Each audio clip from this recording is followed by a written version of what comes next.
और चलिए बात कर लेते हैं राहुल गांधी की, जिन्होंने बसपा सुप्रीमो मायावती और भाजपा पर बड़ा हमला कर दिया है।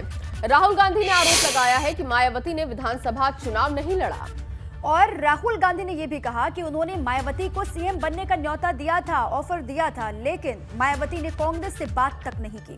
उन्होंने कहा कि काशीराम ने जिन मूल्यों पर बसपा को खड़ा किया, मायावती उन मूल्यों पर नहीं चल पा रही हैं। राहुल गांधी ने साथ ही ये भी कहा कि संस्था के बगैर संविधान का कोई मतलब नहीं है। अंबेडकर जी ने संविधान बनाकर बड़ा हथियार दिया, लेकिन आज उस हथियार का कोई मतलब नहीं रह गया। There are many politicians who are just interested in power. That is the only thing they're searching for.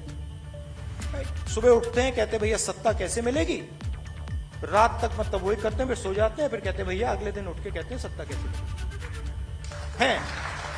और आज हिंदुस्तान में भरे हुए हैं। अब उसमें मेरी एक प्रॉब्लम आ गई। अजीब सी बात है, मैं सत्ता के बीच में पैदा हुआ, बिल्कुल बीच में, और बड़ी अजीब सी बीमारी है, मुझे उसमें इंटरेस्ट ही नहीं है।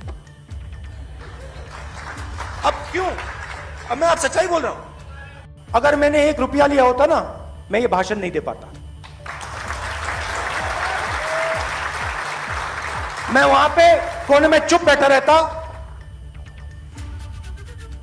ये भाषण नहीं दे पाता। तो पेगासस, सीबीआई, ईडी ये पॉलिटिकल सिस्टम को कंट्रोल करते हैं। कोई राजनेता, जैसे आपने देखा होगा मायावती जी ने चुनाव ही नहीं लड़ा।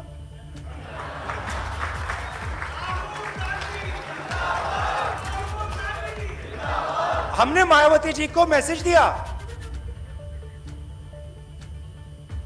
अलायंस करिए, चीफ मिनिस्टर बनिए,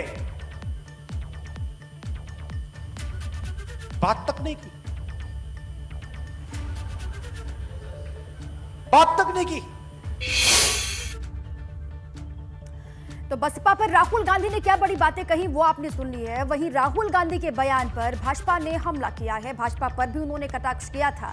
भाजपा प्रवक्ता मनीष शुक्ला ने कहा है कि कांग्रेस की असलियत सबके सामने आ चुकी है, देश कांग्रेस को नकार चुकी है। परीक्षा का परिणाम आने के बाद जिस प्रकार फेल छात्र तमाम प्रकार के बहाने बनाते हैं, उसी तरह राहुल गांधी को जब जनता की अदालत ने खारिज कर दिया तो ईडी, पेगास, आईटी के बहाने बना रहे हैं। मायावती पर भी निशाने साध रहे हैं। जैसे उत्तर प्रदेश में इन्होंने 400 सीटें जीती हो और मायावती ने 0 जीती हो। राहुल जी, उत्तर प्रदेश और देश की जनता कांग्रेस और आपकी असलियत जान चुकी है। जनता अब भ्रष्टाचारियों के साथ नहीं जाने वाली है, बल्कि देश को उन्नत के मार्ग पर ले जाने वाले और शक्तिशाली और समर्थ भारत बनाने वाले नरेंद्र मोदी जी के साथ है। जिस तरह से मान्यवर कांशीराम जी निडरता से लड़ते हुए बहुजन समाज को खड़ा किया था, आज उसी तरह से अगर देखें डर के मारे, बहन जी ने भारतीय जनता पार्टी के तानाशाही से लड़ने की बजाय घुटने टेकते हुए समर्पण कर चुकी हैं।